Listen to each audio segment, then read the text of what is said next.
So you have two sisters, Bibaa Henry, age 46, and Nicole Smallman, age 27, who were murdered in a London park. And that senseless violence was only the beginning. Their disappearance went uninvestigated for more than a day. It was the boyfriend of Nicole who actually found the bodies. The police eventually secured the scene, but then two officers took pictures and selfies with the sisters' bodies and then shared them on WhatsApp in groups with bunches of other police officers. I just cannot understand.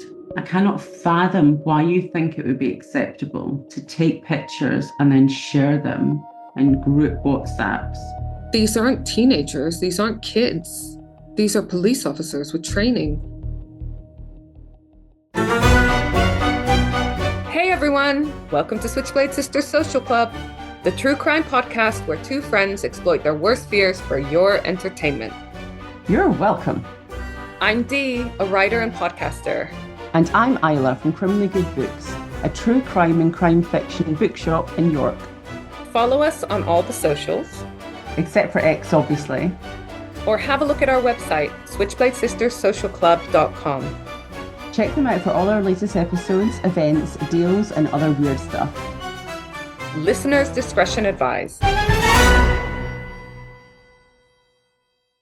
Oh my God. It's you. Guess who's back? We're back, babies. Back again. I literally forgot how to press record. She did.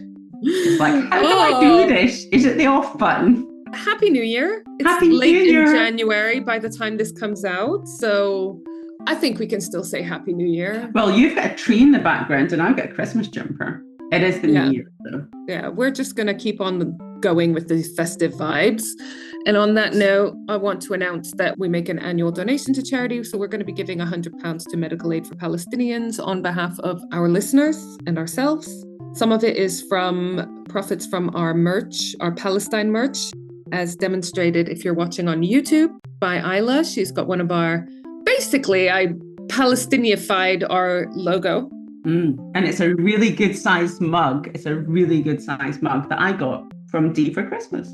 Yeah, if anyone wants to top up our contribution, then please head to the show notes. We'll put a link to Medical Aid for Palestinians, one of the amazing organizations still working hard to be able to work on the ground in Gaza and elsewhere with Palestinian refugees and others elsewhere.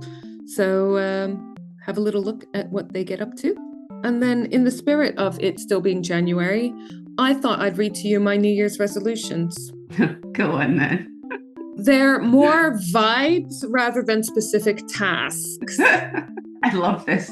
I would like to do this. I will try to. Well, see whether you think that any of these are ones that you can hop on board with. Although you did tell me, as I watched you rush around trying to faff and get all your stuff together, that your New Year's resolution will be to try to be on time for our recordings. Yes. On time and organized. So, number one, no matter how upset or angry or hurt I am, I will always act in kindness first. Oh God, you're really going to town. These are proper. I know, but vibes rather specific tasks. Number two, I will eliminate unnecessary stress from my life. Don't worry, I count you as a necessary stress. Fair enough.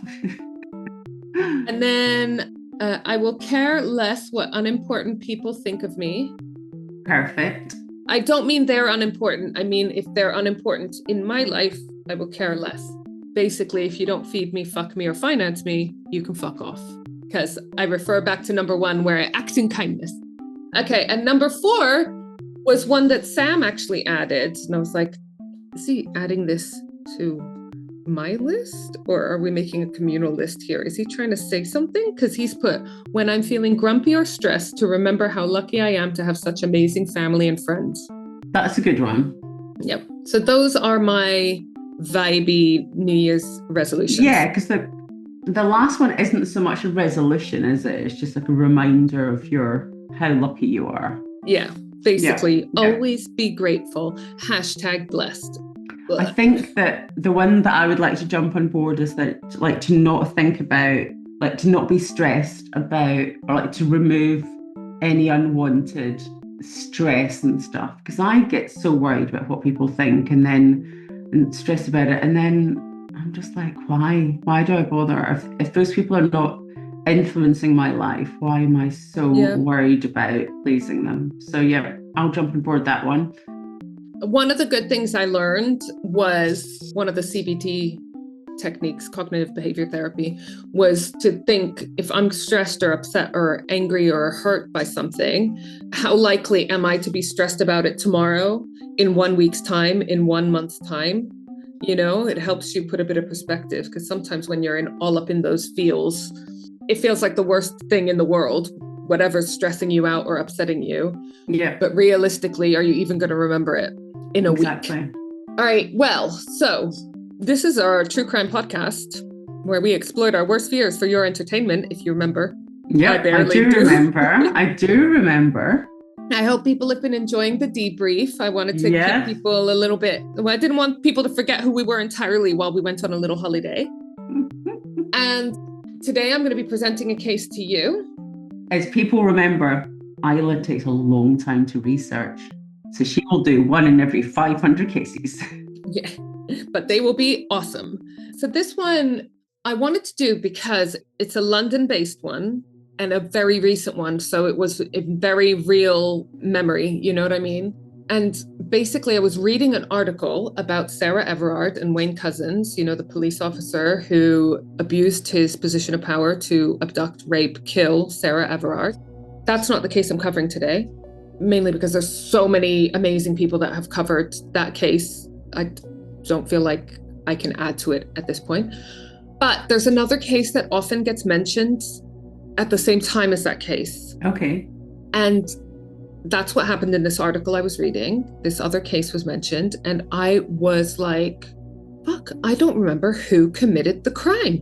Like, basically, it was a case where there was a lot of police misconduct that has taken over the story to the point where I don't remember the perpetrator. And I was embarrassed that, like, I couldn't even remember that. So I wanted to go back and, like, for myself, I wanted to go back and research the crime a bit more and tell you guys.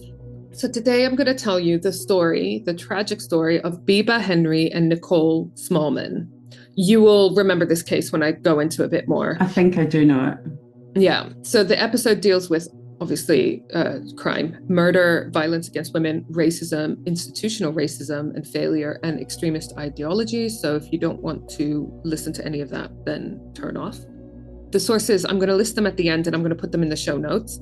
But this is one of the most shocking and heartbreaking cases because of the nature of the crime, but also because of how it was handled or mishandled by the police, the victims, and the societal context. Because it is, let me take you back to that very surreal time of the first lockdown of the pandemic. I don't think we have still processed how bizarre that was, right? And I know a lot of people say they missed some of the lockdown things, but there were some things that were fucking tough, especially that first one where you couldn't see your family. And you had to choose who you isolated with. You had to make that decision, and then that decision was made. And I mean, we were like driving past when things opened up a bit more, like, because my dad was in the vulnerable category as well, and before the vaccines and everything, and when no one really knew how serious it was and how bad it was, and some people seemed to have no problem when they got COVID, and then loads of other people were dying. So you were like, is it, you know, so we used to, like, when we were able to, stand outside my parents' house and wave at them. Yeah, talk to them through the window, but from far away. Like, anyways, so this is a time, 5th/6th of June, 2020. So to put it in context, it was when things started opening up a bit more. So we had been in that first really strict lockdown, and now we're able to go out as long as we're distancing. So you have two sisters, Bibaa Henry, age 46, and Nicole Smallman, age 27, who were murdered in a London park. You remember this, don't you? Mm-hmm. Yeah, I do. And that senseless violence was only the beginning. Their disappearance went uninvestigated for more than a day. Friends and family were the ones that did their own search. It was the boyfriend of Nicole who actually found the bodies, doing his own search off his own back. The police eventually secured the scene, but then 2 officers took pictures and selfies with the sisters' bodies and then shared them on WhatsApp in groups with bunches of other police officers. I just cannot understand. I cannot fathom why you think it would be acceptable to take pictures and then share them in group WhatsApps with other officers. These aren't teenagers. These aren't kids. These are police officers with training, and they're sharing it with other police officers. And obviously someone's made a complaint about it. But what shocked me was I didn't realize or forgot that one of the groups that the pictures were shared in had 41 police officers in it. I can guarantee there weren't 41 complaints. Do you know what I mean? Well, good on whoever made that first complaint. I'm sure you can go into more, but that person's obviously quite brave, because I can imagine how institutionally protected a lot of those police officers were. Yeah. And that person would have been very brave to stand up and obviously do the right thing. But anyway, shocking. The killings were not only horrific, but they were compounded by these institutional failures, the racism, the misogyny, and a killer driven by occult extremism. So I'm going to go back to the events of that night and then follow on with the investigation, the trial, and then the police misconduct that followed, as well as the activism that arose in the aftermath, mainly from their amazing mother. So we are in Fryent Country Park, which is in the London borough of Brent. As I said, Britain was emerging from the first major lockdown, COVID-19 lockdown. So restrictions were beginning to lift and small outdoor gatherings were allowed. I can't remember how many people it was. It was like 6 people were allowed to meet outside. You remember we had like a whole bunch of weird things. I know. Yeah. So on the evening of Friday the 5th, 2020, Bibaa Henry, who was a senior social worker, a keen cyclist, and a mother of 1, organised a socially distanced picnic in Fryent Country Park in the London borough of Brent to celebrate her 46th birthday. Friends and family gathered, they shared food, they had fun, they laughed, they watched the sunset, and there's photographs of that evening. And a photograph that Bibaa sent to her mother lived in Kent, around the sunset, shows a bunch of happy smiling faces, and Bibaa is obviously having the time of her life. And it's so, like I said, surreal thinking back to that time and how lovely it was being able to go and see the people we wanted to see again. Yeah. You know? Her younger sister, 27-year-old Nicole Smallman, was also there as a half-sister. And Nicole was artistic, adventurous. She was working as a freelance photographer, and she sometimes acted and sang. So very, very creative individual. And I love this description. She had a knack for making people feel seen.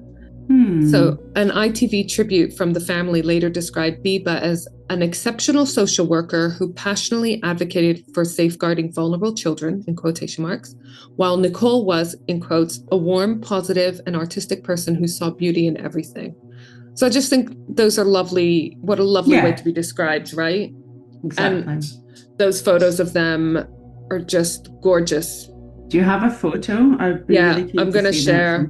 Yeah. So they got to the park. The sisters had got to the park early to decorate. They put up fairy lights and everything. I've got a couple of pictures which I'll share in a bit. But they were really close and they described each other as their best friends, even though there was a bit of an age difference. They were half sisters or whatever.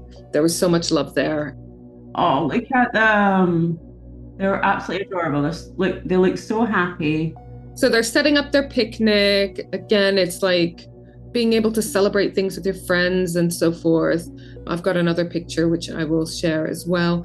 See, this is the other thing that reading about this case made me think about was because of mobile phones and because we're like trigger happy with our cameras and it's nothing to take a photo these days, you get these like in real time photos. This is, hours before they were killed. It's awful. Yeah. Where I remember thinking of, let me show you this picture. So this is them and all their mates. So look how cute they are. So you've got all the way on the right, but in the front, you've got Bibaa, and then sort of in the middle, further back, you've got like Nicole. Doing thumbs up. They're like jumping in the air, just like super happy.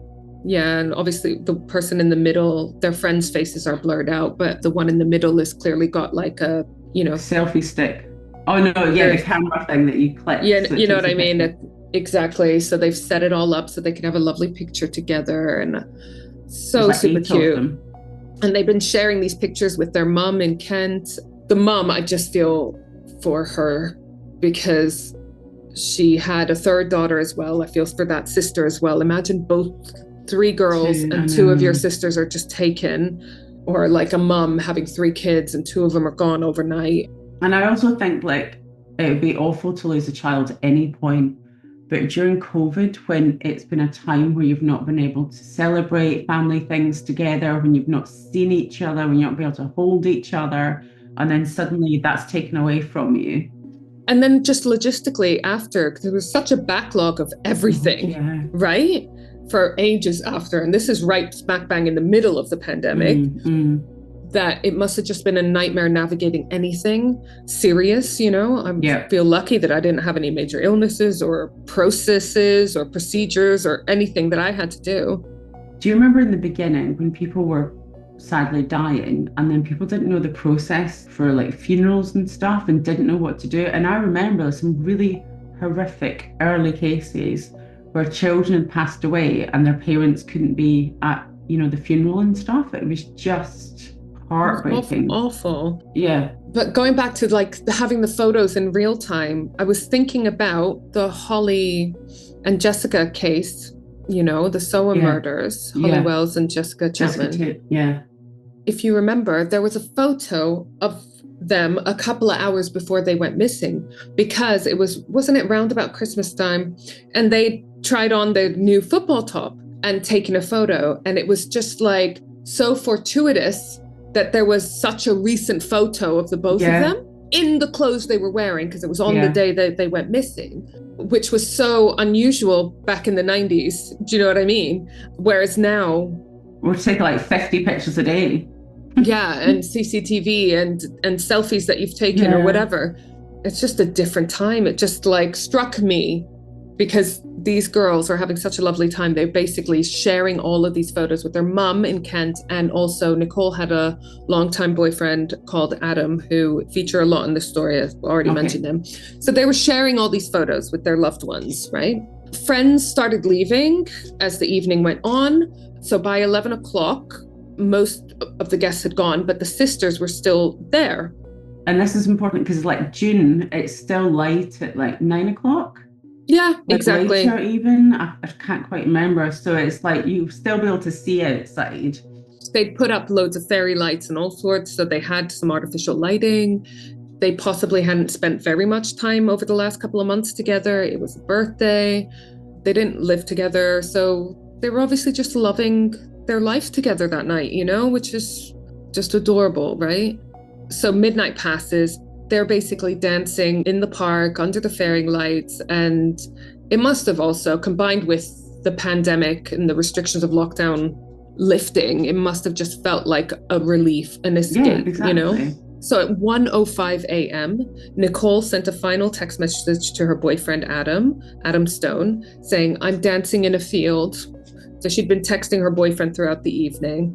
At 1:13, they took a photo of themselves. They're embracing, they're under the fairy lights, and they look slightly distracted to their left. So there's this suspicion that they might have seen something unusual. I think this is the photo that they're referring to. I'm going to share it with you.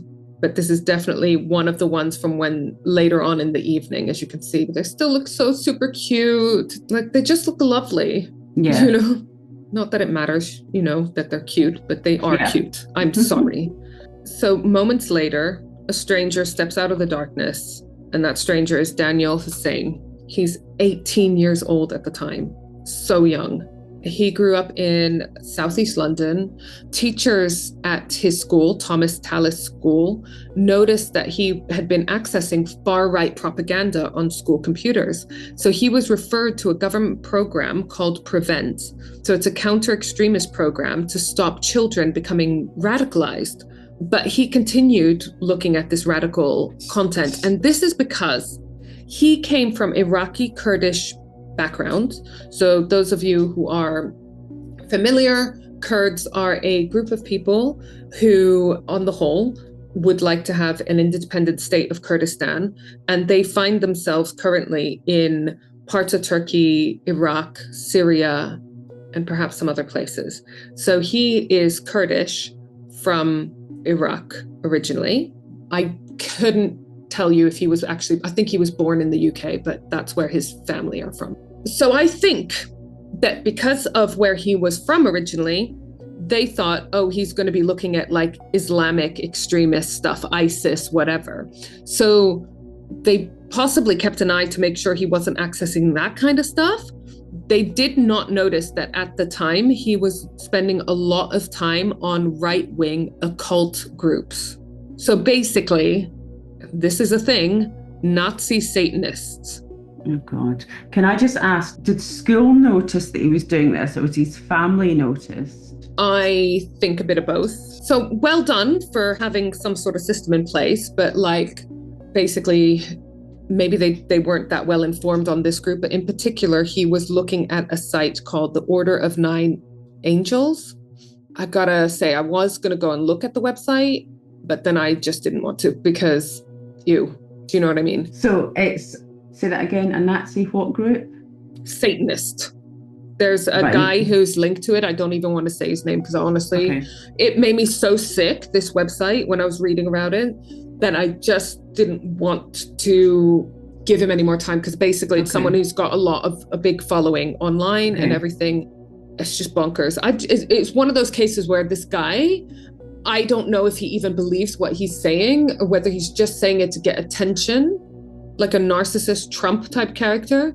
He's found a niche where he can get attention and followers and adoration. And probably people paying for... And money as a result. Stuff. And I wonder if this person lives in a lovely big fat juicy house and everyone else just using money. Taking advantage of people who clearly, I'm not a psychologist or have any qualification, but this guy, I've just said, has committed a double murder at 18. There's clearly something not right there. And rather than getting help, he came across a site that exploited those problems that he's had. So this order is a Nazi Satanist network that he particularly liked. And so he's on these forums talking about demons and love potions and deals with the devils and so forth. So he believed he was destined for power and wealth through a combination of white supremacist ideology and black magic. So he basically was preparing for the murders in the run-up to the murders, this Daniel Hussein. Sorry, but did someone tell him that he needed to commit murders to progress? Yeah. So on these forums, they talk about how if you commit murders and make deals with the devil, you can get things that you want. It's just so bad, because 18 is just so vulnerable. You know, you're an adult, but you're still But you are a very young adult, aren't you? Yeah. Exactly. And I'll talk about the deal that he decided to make with the different demons, okay? So according to the judge who sentenced him, Mrs. Justice Whipple, which is a great judge name, on the 3rd of June, 2020, so a couple of days before the murder, he ordered a balaclava and 2 folding shovels on Amazon. Then he went to Asda to buy a knife block, so a bunch of knives, basically.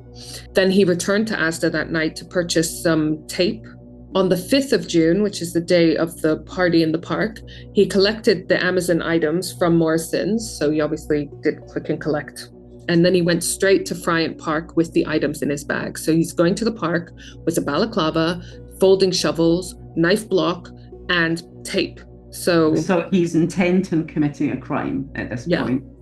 He was wearing blue latex gloves, although I've made a note that this at the time probably wasn't that conspicuous. You know, same with the balaclava.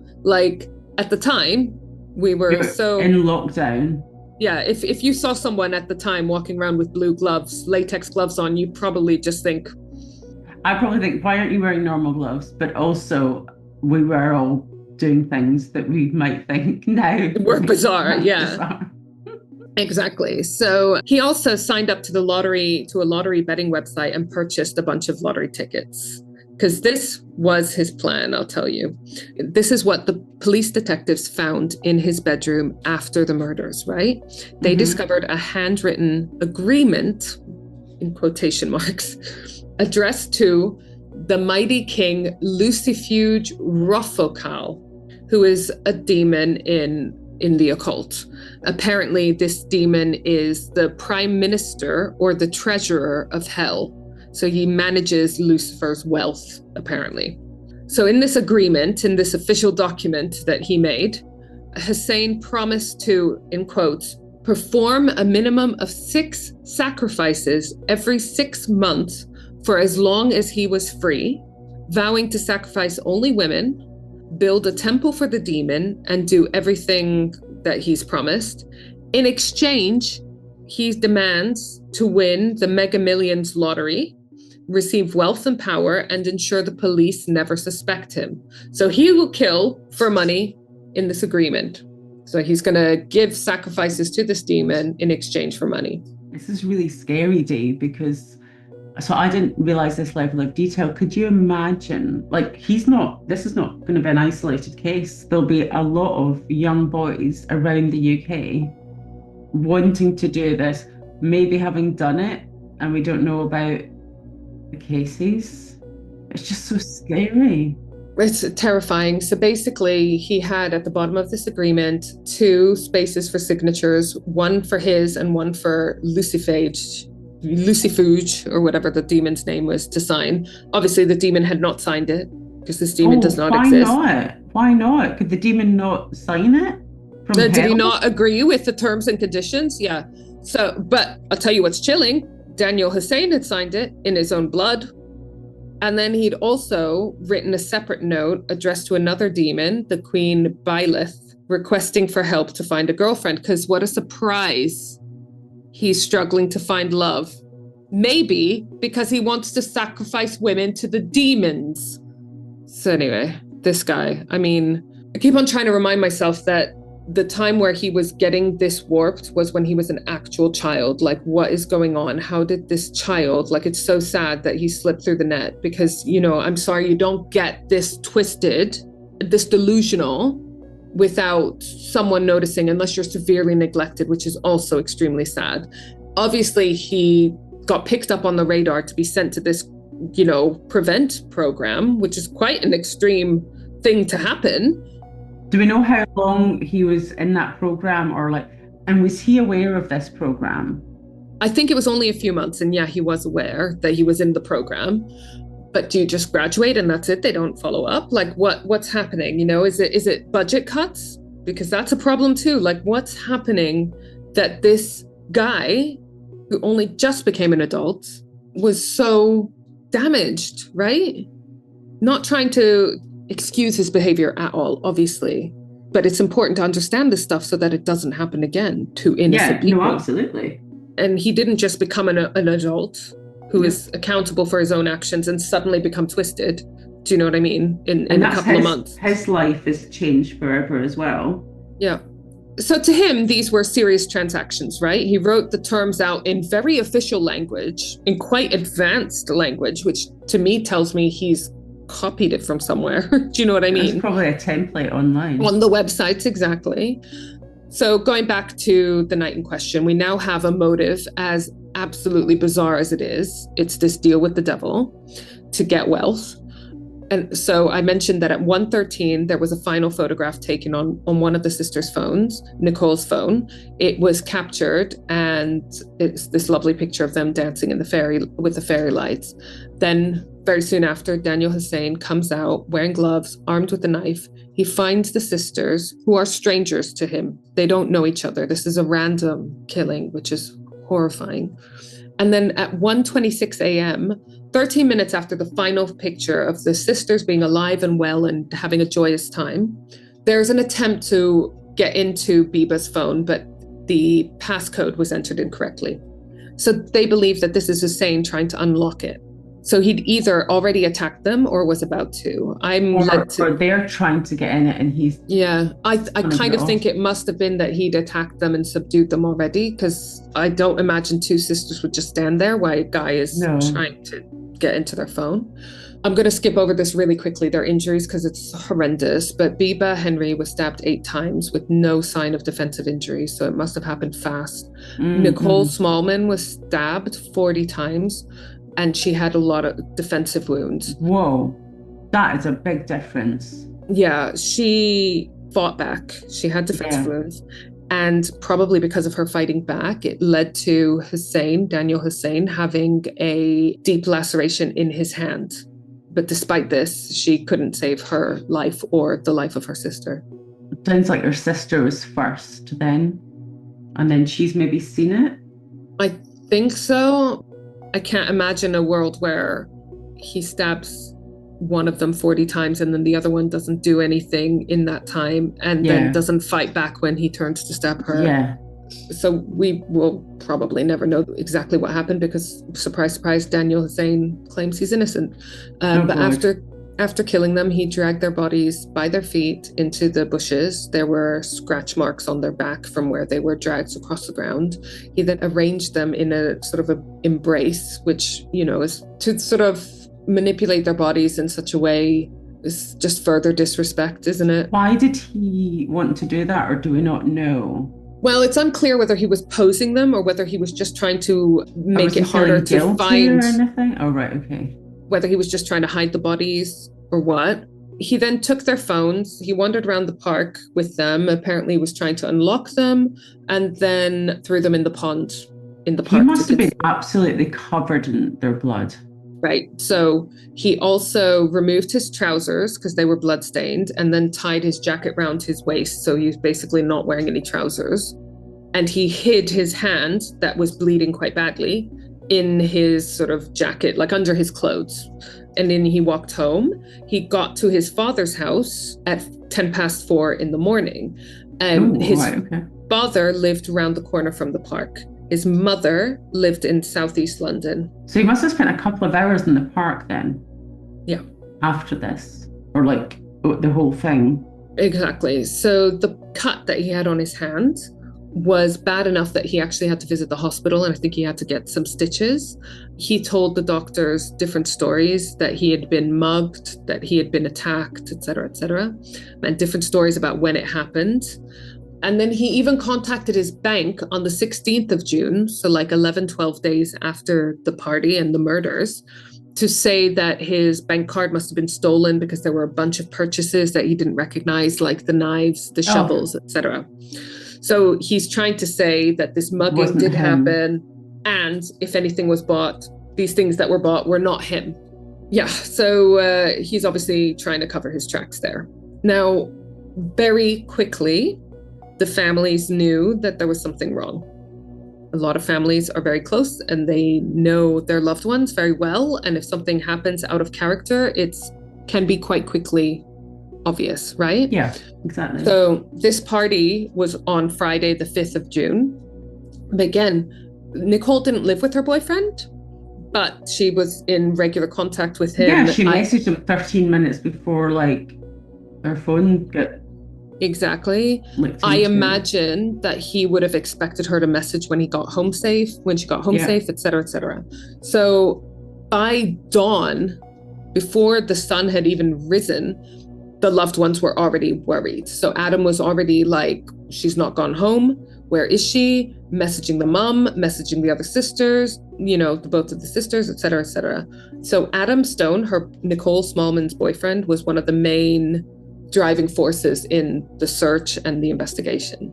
Already by 5 a.m., they were reporting the women missing to the police.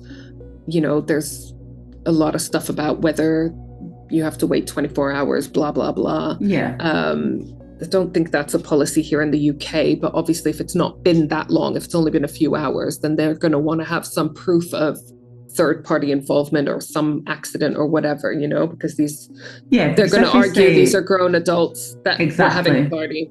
Having a party in the park, they might have been like, I can imagine the authorities going, they might have been drinking, they might have been sleeping it off, that's why they can't contact you, you have to wait. Yeah.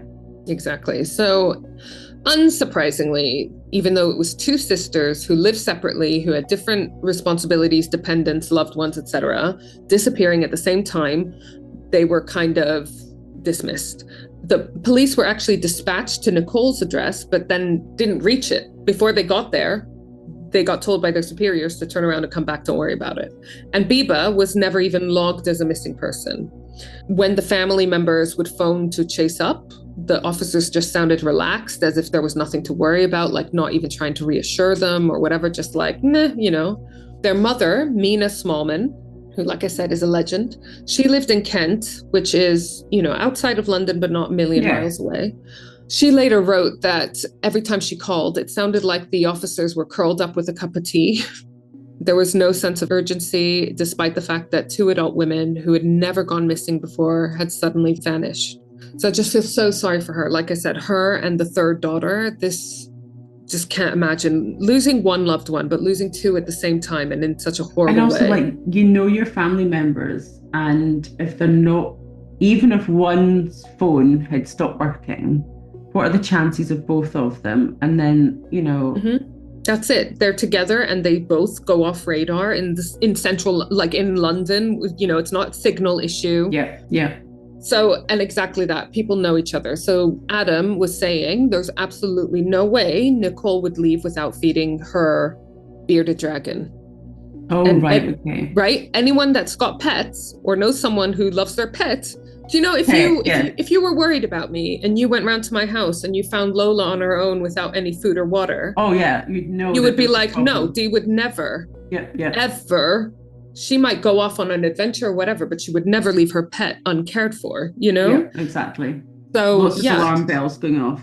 Exactly. And the police not listening and missing that golden opportunity, right? Those first few hours. And no wonder that Adam's like, right, I'm going to do something myself. I'm going to go out and start looking. So basically, after 24 hours of no police search, no police activity, seemingly, family and friends decided to organize their own search party of the park. At the very least, they wanted to start at like ground zero. So 14 people started combing the area. They found Bibaa's prescription sunglasses, which was a recent birthday present. And then minutes later, they found a blood-stained knife. So they were searching. At some point, some of them go home. Adam, Nicole's boyfriend, kept on searching. He refused to believe that, like I said, that Nicole would just leave, not message him, not feed their pet, etc. Finally, just after noon on the 7th of June, so on the Sunday, the party was on the Friday night, Adam finds the sisters' bodies in a hedge in the bushes, intertwined and like hidden away. I didn't remember that. No, I didn't. I didn't remember any of this day. Like, not only that the boyfriend found them, but because there wasn't a police search, the boyfriend was the one that was like, well, fuck it, I'm going to search. And he found them. That should never happen. I'm sorry, because he says that image will haunt him forever. Like, the loved ones shouldn't be the ones that have to find the fucking bodies. No. And it's not bodies that are just passed away. It's bodies that have been attacked. No. They didn't die peacefully in their sleep. Do you know what I mean? No, and his girlfriend was the one that had over 40 injuries, right? Yeah, exactly. So then obviously the news soon after reached Mina Smallman, the mum, and she said that when she heard that, she felt like her soul left her body. I can't even imagine. She would later write that the officers finally responded, but only after the bodies were found. And again, not by them. The police cordoned off the area and launched a murder investigation. Like, thanks. If it's not too much trouble, thank you, police officers. Love a good murder? Come visit me, Isla, at Crimley Good Books in York, your one-stop shop for crime fiction and true crime reads, as well as gifts and author events. Or browse online at crimleygoodbooks.co.uk. There was an investigation by the Independent Office for Police Conduct, the IOPC, which later concluded that the Metropolitan Police handling of the missing persons report was, in quotes, below the standard it should have been. No shit.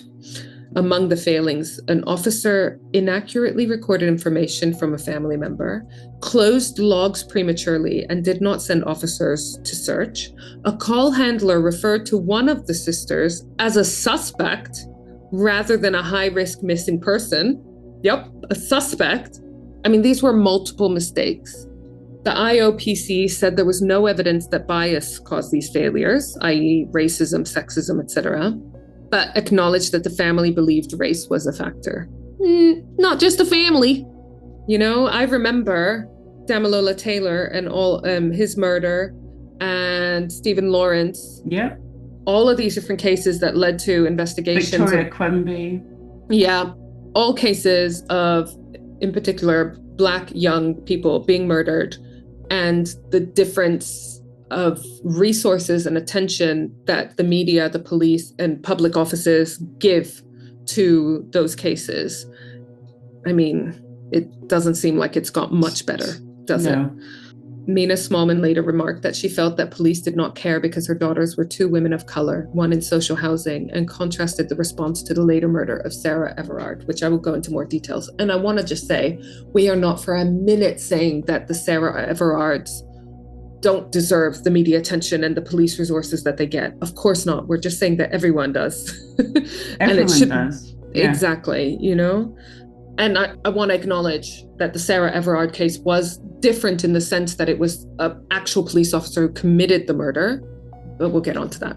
At the crime scene, police had found the knife with DNA evidence. Labs tested the blood and found that it was from an unknown male and mixed with one of the sisters' blood as well. So it would have been the person who committed the murders. Detectives also obtained CCTV footage from around the park and nearby neighborhoods. Okay. On the 30th of June, so less than a month later, there was a significant breakthrough.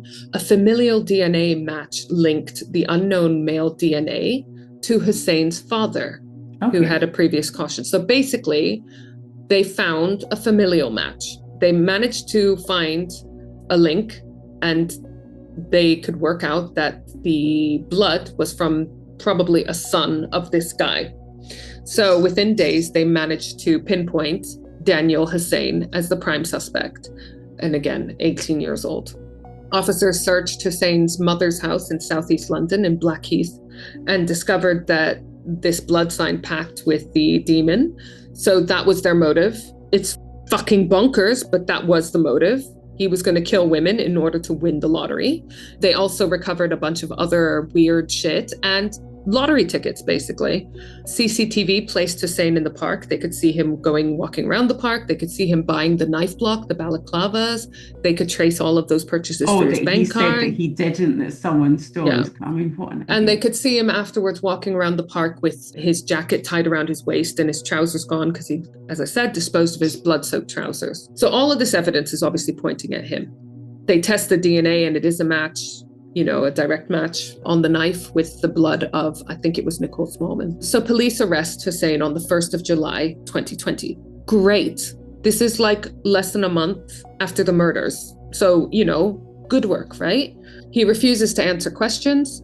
On the 2nd of July, he was formally charged with the 2 counts of murder and possession of an offensive weapon.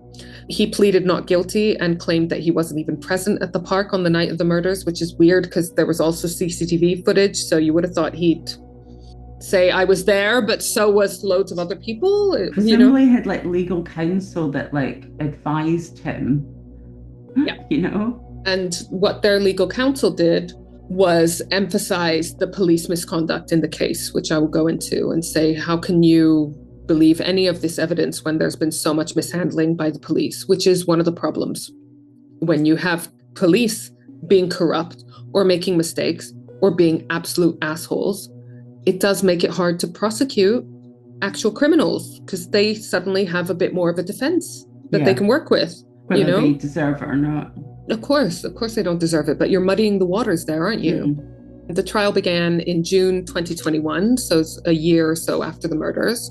And the prosecutor, Oliver Glasgow, QC, told jurors that Hussein had, in quotation marks, promised to sacrifice women in return for winning the lottery, and that he'd purchased the knives and the balaclava days before the murder. Jurors were shown the blood pact, the Amazon receipts, the CCTV footage. They also heard that after the murders, Hussein spent £162.88 on lottery tickets over the next 10 days, because obviously in his mind, he was going to win the lottery now that he made the sacrifice. Hussein himself did not testify. His defense argued that he had nothing to do with the murders, that the police had contaminated all the evidence, et cetera, et cetera. And I cannot imagine being a defense lawyer. I know that people deserve to have a defense, they deserve to have a lawyer. I can't imagine knowing That's it. If they officially know, i.e. they've had someone confess to them, I think they can stand down and be replaced. It's like getting people off, or like trying to, when you know that they've committed. And I'm not saying that that's in this case. I'm just saying I can't imagine if you found out that someone had committed a truly heinous crime of innocent people, and then you're then still defending them.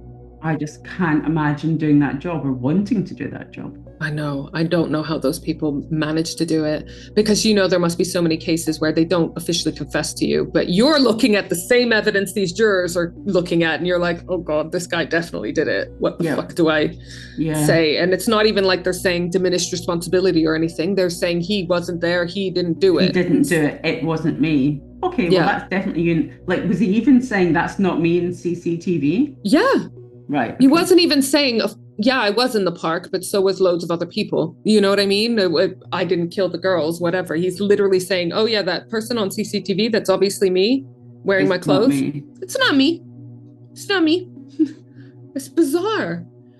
So anyways, he was found guilty of both murders and possession of a knife on the 28th of October, 2021. So a year and a bit after the murders. Mrs. Justice Whipple sentenced him to life imprisonment with a minimum term of 35 years because he was under 21. The law, I didn't know this was a law, but in the UK, the law prohibited a whole life tariff. Okay. So basically, you can't sentence him to actual whole life in the same way as like Levi Belfield and other people. Family members read statements describing the agony of loss. Adam Stone, Nicole Smallman's boyfriend, who not only lost his loved one, the one that he thought he was going to spend the rest of his life with, but actually found her and has that visual in his head forever, spoke about, no surprise, his ongoing mental torment. In her victim impact statement, Mina Smallman, the mum, said the knowledge of how her children died will disturb her for life. After the sentencing, she told reporters that justice had been done, but vowed to campaign so Hussein would never be released. But sadly, all of this is not why this case is remembered. I forgot all of this, having lived this case in real time, followed it in real time, and it happening so recently. Totally forgot a whole bunch of it. So embarrassed to say. So while this trial drew national attention, literally almost at the same time was another trial. And this was the two Metropolitan Police constables, Dennis Jaffer, age 47, and Jamie Lewis, age 33, who were assigned to guard the crime scene on the night of the sisters' bodies. So basically, there was, on the night that they found the bodies, 4 police officers were positioned to guard the perimeter of the crime scene. The bodies were still in place, but they didn't want to move them until they had properly investigated the whole crime scene. So they'd covered it with a tent, the bodies. They had stationed these police officers, these constables, to stand guard so that no one would enter, so that it was secure. They were also told not to enter into the crime scene. So they were on a perimeter and they were just meant to stay there overnight. The next morning, the forensic teams would have come in, collect as much evidence as possible, et cetera, et cetera. Instead of protecting the site, these 2 police officers regularly left their posts to go and talk to each other, the least of their crimes. They also went into the crime scene, which they were not supposed to. Which could have jeopardized the crime scene. Contaminating evidence, et cetera, giving Daniel Hussein argument in court to say that the police mishandled everything, so you can't trust any of the evidence. Thank God for the CCTV and the other stuff, because if it was just down to what was there. Imagine that guy got freed. I mean, can you, Jesus. Like, it could have happened very easily. Yeah. They took pictures of the bodies. One of them even superimposed himself on it, so it looked like he was taking a selfie with them. They shared them on WhatsApp, like, to sit there and do that. Do you know what I mean? So basically, they were just completely abusing their position in this shocking display of disrespect that just sickened everyone that heard about it. So these police officers had arrived at the scene at 3:30 a.m. on the 7th of June and were supposed to maintain the cordon. The bodies had been left covered so that they would be examined for evidence in the morning, but the scene was to be guarded. The officers were told, like I said, not to look at the bodies. So they left their posts, they entered the bushes, they took pictures. close-ups within 10 to 15 feet, so like 3, 4, 5 meters away. So again, contaminating the scene further. They took loads of photos, multiple photos. Lewis was the one that superimposed his face over the image to create a selfie with the sisters' corpses. The officers referred to the victims as two birds. They were joking that they were in the park with two birds that had been stabbed up, sat next to two stabbed up dead women, is what one of them texted. Jaffer sent 4 photographs to Lewis and then to a WhatsApp group called COVID CS and to another group called the A-Team, which included 41 Metropolitan Police officers. They also showed images to colleagues during different breaks and so forth. So it was like shocking the number of police officers they committed this disrespectful behavior in front of and to.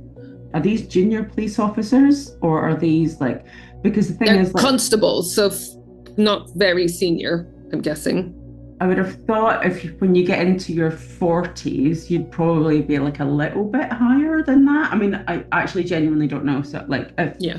In any case, they're police officers and grown adults. I suppose what I'm saying is that I'm just wondering if they've not progressed in their careers and they're just like, you know, not progressed and I'm not excusing anything, but they're just like pieces of shit that are just, you know, they're not in a job that they want to be in, because why? I mean, at the end of the day, their superiors thought they were in a position and individuals capable of guarding these corpses. So I've not read anything about them not being trained enough for the role they were given, for example. Do you know what I mean? Like put in a situation where they hadn't, not that you should have to be told, don't take pictures of the corpses. They'd already been told, don't go near them. I almost think that any sane individual, even if you'd not been trained, like you're a police officer, but I don't understand why you would think it was appropriate in any situation to take a picture. Well, let me tell you what they said. So even though they had been told, do not enter the crime scene, so they should not have been anywhere near, they shouldn't have even seen the corpses. Right, okay. Right? Lewis denied taking photos and claimed he didn't enter the crime scene, which obviously got disproven. And Jaffer claimed he took the photos to protect himself against accusations of scene contamination by going into the scene. So all of these excuses he had were to say something, didn't he? He had to say something, yeah, so he just made that up. Yeah, they were rejected. These excuses were rejected. It was obviously disproven. It was bullshit.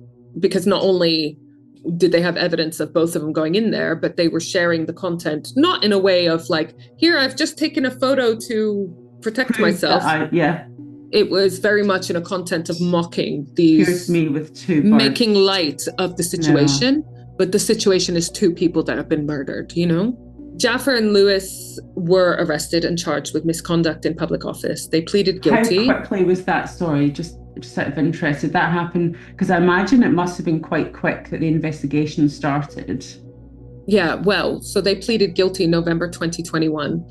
As I just said, in October 2021 was when Daniel Hussein got convicted. Which was over a year later, though. Yeah, so I remember it was a lot, like, the whole year was this parallel of the actual murder investigation and then the investigation into this police misconduct. So on the 6th of December, 2021, they were sentenced to 2 years and 9 months in prison. The judge noted that their actions risked contaminating the crime scene and gave Hussein's defense ammunition to challenge the integrity of the investigation. Yeah. Nicole Smallman compared their behavior to lynching photographs, saying it was dehumanizing and reminiscing the way the Black bodies were historically treated. Yep. She felt deeply betrayed. And I would say that we all did. We are supposed to put trust in these people in public office.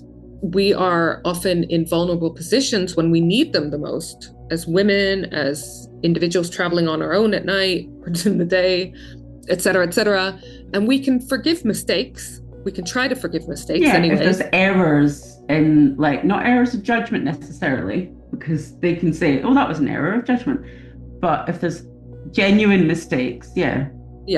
But this is something else, exactly. Both officers were dismissed from the Metropolitan Police and barred from policing. And in May 2022, the Court of Appeal rejected their attempts to reduce their sentences, upholding the view that their conduct was a gross breach of trust. Nevertheless, they served roughly half their sentences before being released on license. Mina Smallman later said she forgave Hussein. So I should say that Mina Smallman was an archdeacon. She was a religious pastor in her church. And I think it would probably be because of his age, because there's clearly some mental health issues going on there. Mm-hmm. But she could not forgive the officers. She attempted suicide when she learned of their release and continues to campaign for cultural change. I did not know that. Okay. I know, I didn't either. This woman is amazing. There's so much to the story. She believed that race and class shaped the police response. It was two people of color, one of them in social housing. They'd obviously made their assumptions about who these people were and how much time and effort to dedicate to it. She told The Independent that the police did nothing when her daughters went missing, and that if they had been white, the reaction might have been different. And can't argue. I agree. You know, I think if two white middle-class women, sisters, went missing, it would have been different, I think. Comparing the relative media attention to her daughter's case and the 2021 murder of Sarah Everard, she said, all women should matter, but the support and the outcry differ. The really sad thing was that these two cases happening so close together did so much damage to the Metropolitan Police and our trust in them. It was horrendous because, as a reminder, obviously Sarah Everard, as I said at the beginning of this episode, she was abducted and raped and murdered by an off-duty police officer. These two things happening at the same time, it was just like, what the fuck? These people are the ones that are meant to be protecting us against the bad guys, you know? The Sarah Everard this case also highlighted this betrayal of trust of the police, but that case did get so much more publicity, the vigils and so forth. And again, not to say it didn't deserve that, but they all should. And that one was, like I said, a bit different in that it was an actual police officer who committed the murder. A serving police officer. Yeah, the one that had the nickname of the rapist in the workplace, i.e. other police officers jokingly calling him the rapist. So we don't need to tell our audience how the media skews in favor of white middle-class blonde victims, as worthy as they are. We just want everyone to have equal representation. Exactly. After investigating, the IOPC concluded that the Metropolitan Police failed to follow missing persons policies and treated the family unacceptably. Wow, must have taken a long time to work that one out. Sorry to interrupt. Sorry, I'm just thinking of like her mum and just how awful that this whole process, not even in the convicting Daniel Hussein, but then the separate trial and the police officers. Yeah. The watchdog noted that the call handler wrongly classified one of the women as a suspect, and an inspector prematurely closed the missing persons logs, et cetera, et cetera. There was a whole bunch of mistakes, as well as just a general dismissive attitude. The Metropolitan Police apologized, and Commissioner Cressida Dick acknowledged the force's failures, but initially appeared to downplay them. I had high hopes. I don't know anything about her. I didn't at the time, but I had high hopes about Commissioner Cressida Dick when she got nominated. I also don't know much about the role, but mainly because she was a female. And I was like, yay, hooray, a female managed to get to that role. And then I remember just not being very impressed by everything I heard thereafter. So Mina Smallman felt that the apology was insufficient and called for accountability. And in 2022, under mounting pressure from multiple scandals, Cressida Dick resigned. Mina Smallman, the Church of England's first woman of color to serve as an archdeacon, channeled her grief into activism. In July 2024, she wrote a personal essay in British Vogue recounting the 36-hour search that they single-handedly did and the police indifference. She described how two officers taking selfies with her daughter's bodies forced the case into the national spotlight in a way that it wouldn't have otherwise, probably true, and criticized the media for giving less attention to two Black women than to white victims. She asserted that racism is often about avoidance and exclusion rather than explicit slurs. Yes, that is important to remember. It's not necessarily about calling people names or this outright racism, which is much easier to deal with and much easier to be the recipient of. It's these underlying attitudes and treatment that is really, really tough to prove. Because I don't think they actually, correct me if I'm wrong, did they actually say anything about their colour when they were taking the pictures? I don't recall that, but I don't know. No. So what they had done is they'd found other racist slurs in that chat. Okay. But not referring to them. Okay. Despite suffering from ME and CFS and fibromyalgia, Mina, the mother, travels the country speaking to events to advocate for women's safety and to reform police culture. She says, "I'm tired of having to be sensitive to white sensibilities," she wrote. "But if discomfort inspires action, so be it." Yes, make those people feel uncomfortable. Her memoir, A Better Tomorrow, Life Lessons in Hope and Strength, published in 2024, interweaves her family history with the murders and her fight for justice. A review of this book notes that it is both a tribute to her daughters and an examination of institutional racism and misogyny. Smallman uses the book to call for a world where women of color are treated with equal urgency when they go missing. In July 2024, she told The Guardian that she had forgiven Hussein, recognizing he is a broken human being, and that she had not forgiven the officers who had taken the pictures. As I said, her activism underscores that forgiveness does not preclude accountability. Hussein's background illustrates a disturbing intersection of far-right extremism and occult ideology that we should probably be paying a bit more attention to.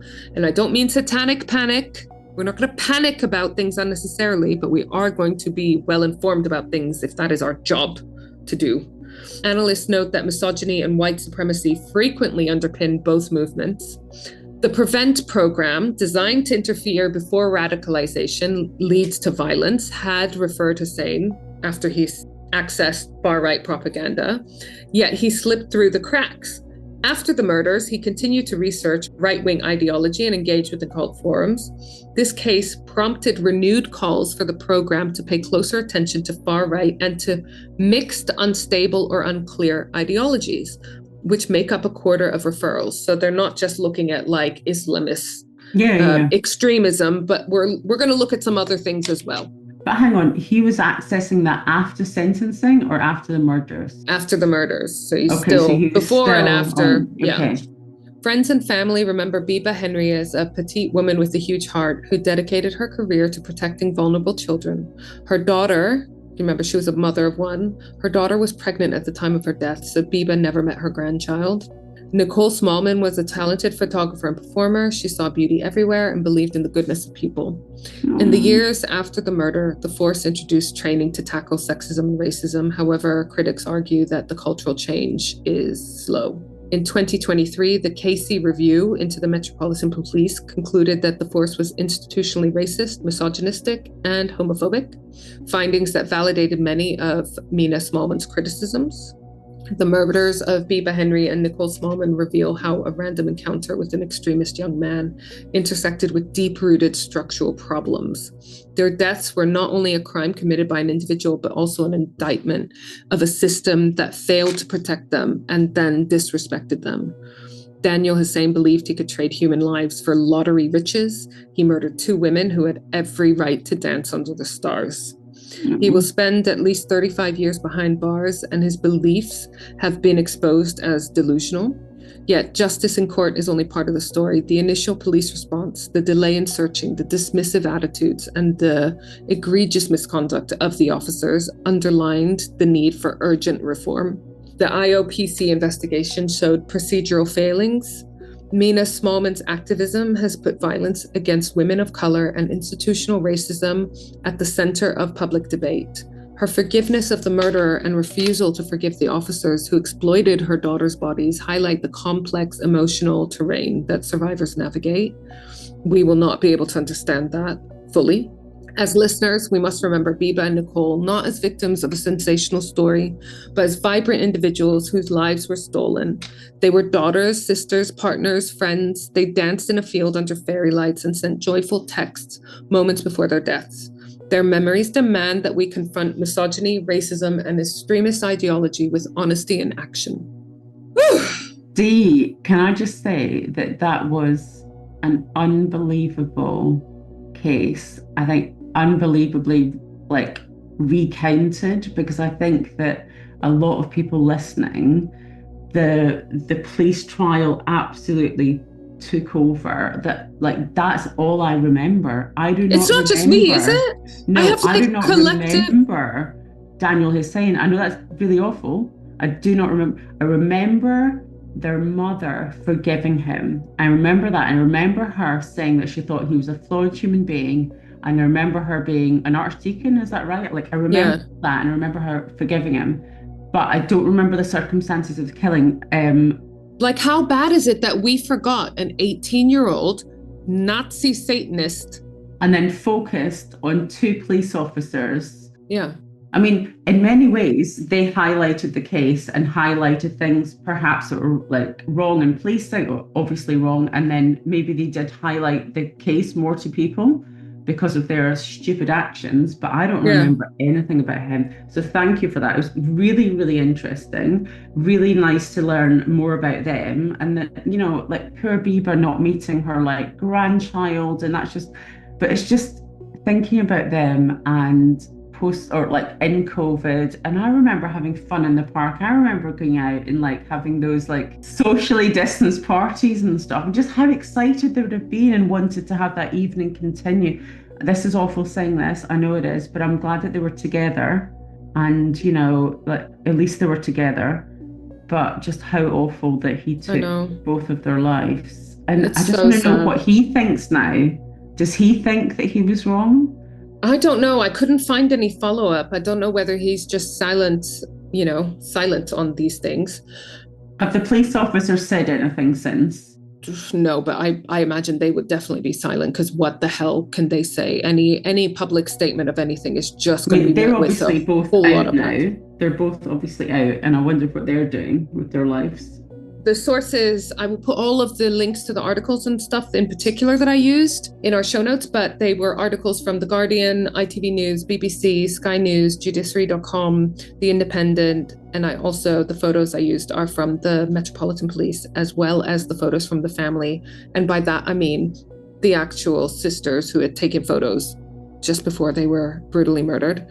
I also know that there's quite a few different documentaries about this case. I didn't watch any, but they are out and about. And what I want to do is read Mina's book, because I think that will be a really fascinating read. I might have to Better Tomorrow, is that what it's called? I'm going to get it in to the shop. A Better Tomorrow, Life Lessons in Hope and Strength.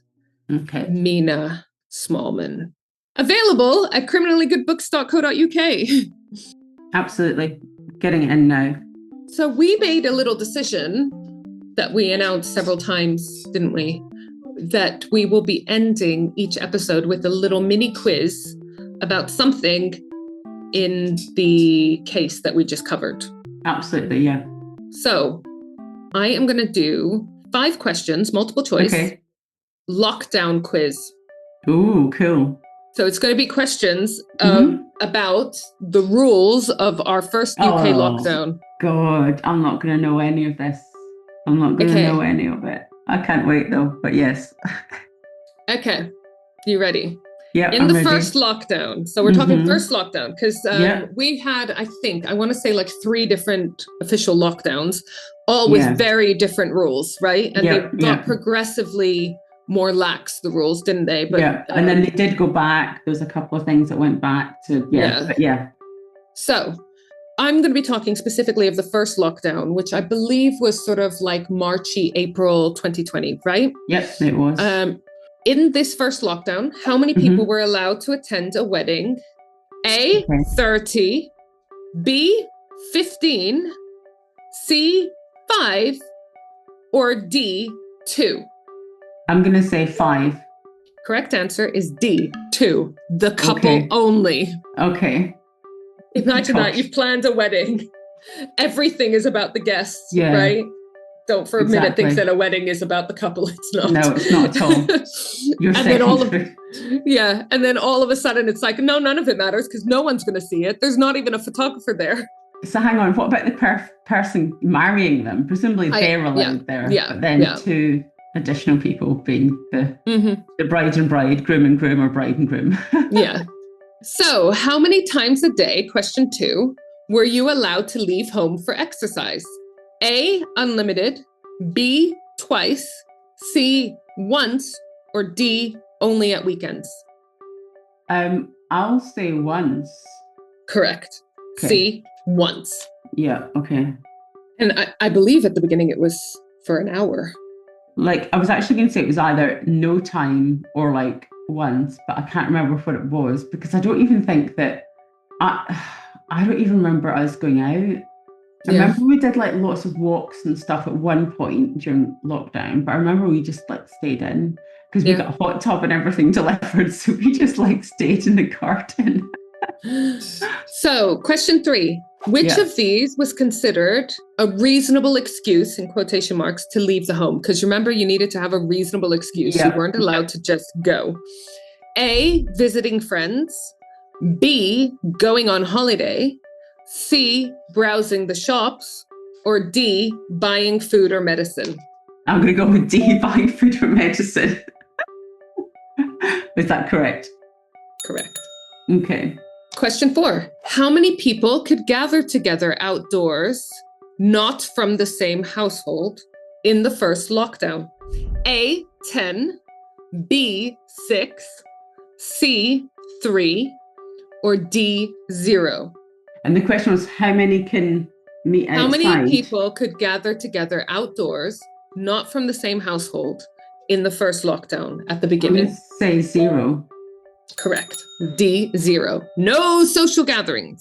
Because I remember when we moved to York in like 2021, like a later lockdown, like all the shops, like everything was still shut, but you were allowed to, in restaurants, you were allowed to sit outside in restaurants. But I remember during the first lockdown, when we were in like South London, we were actually allowed to, there was one phase where, do you remember the government paid that, like like that meal for a tenner or something to get more people, like to get people to like start eating out.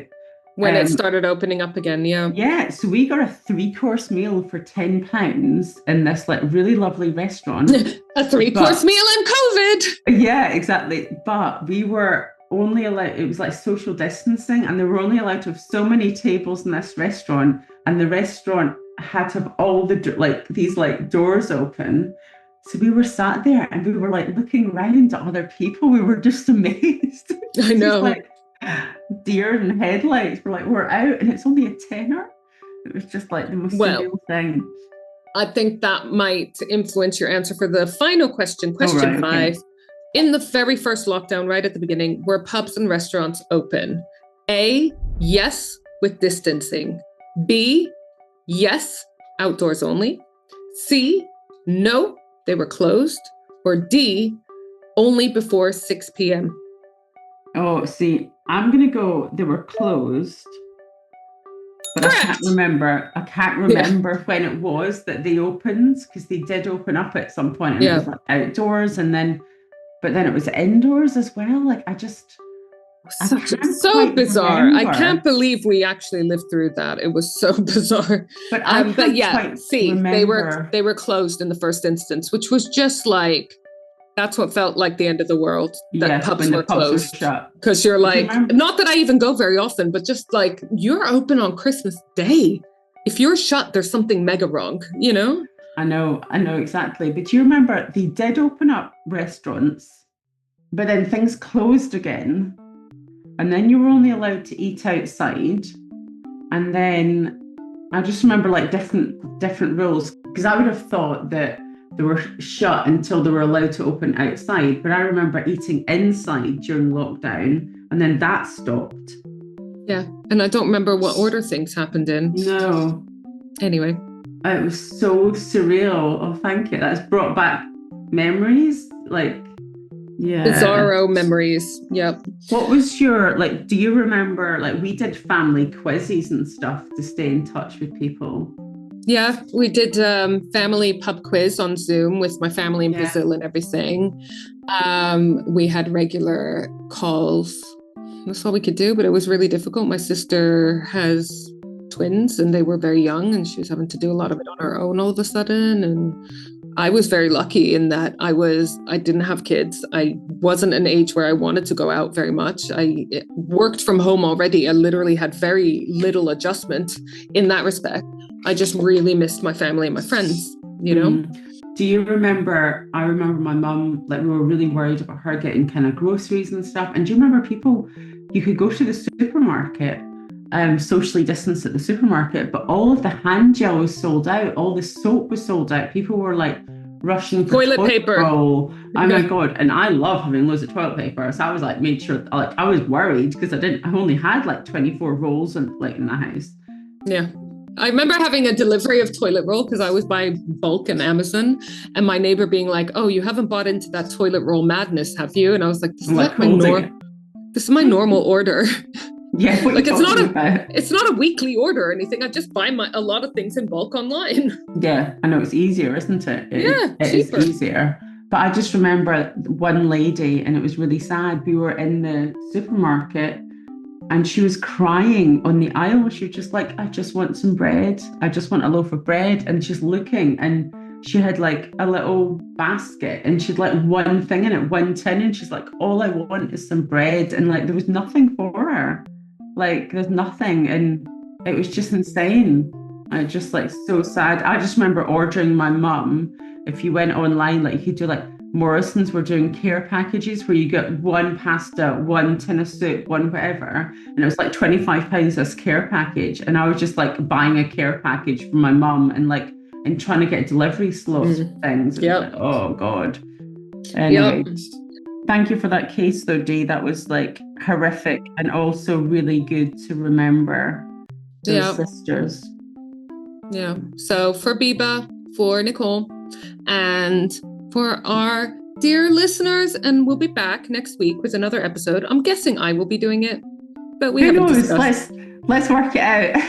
Yeah, we'll see what happens. Basically, what happens is I always have an episode in my back pocket. Oh, like 5 in your back pocket. Yeah. I was speaking to Randa about this morning. She's like, Dee's just like such a prolific reader. Yeah. I'm a nerd and I'm proud. All right. Well, I love you. I love you. Our sexy listeners who in 2026 are sexier than ever. And I can't wait to see you all next week. Love you. Bye. Bye. Like this episode? Want more? Come visit me, Isla, at Crimley Good Books in the heart of York. We're an independent bookshop dedicated entirely to crime. From cosy mysteries to gritty thrillers, historical whodunits to juicy true crime. We've got signed editions, special gifts, and plenty of recommendations for your next obsession. We also host a bunch of awesome author events. Can't make it in person? Visit us online at crimleygoodbooks.co.uk.